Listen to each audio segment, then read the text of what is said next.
Marie, I heard that you are going to Japan to see sakura. Yes, I'm so looking forward to it, but I'm also worried that I don't speak Japanese.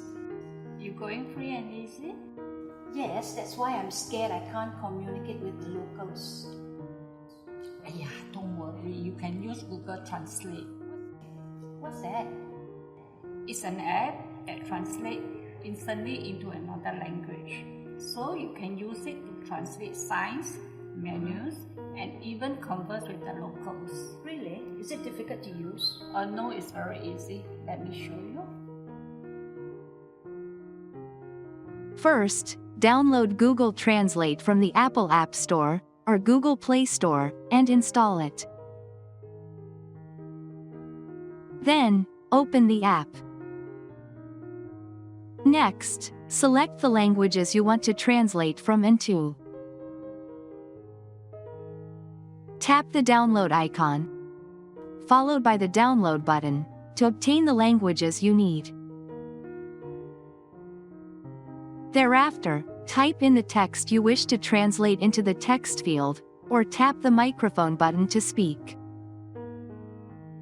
Note that you will need to allow Google Translate to access your microphone to use this feature.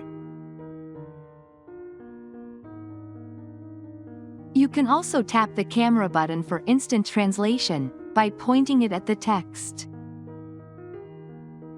Similarly, you will need to allow Google Translate to access your camera to use this feature. Lastly, you can translate real-time conversations by tapping on the conversation button. Your speech will be translated into the selected language for the other party.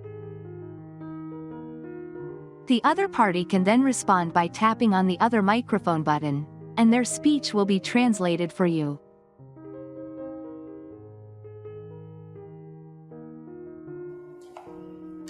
Google Translate is like having a multilingual friend in my pocket. I'm all ready for my trip now. Okay, so have a wonderful trip and enjoy yourself. Thank you. I'll update you on all my experiences when I get back.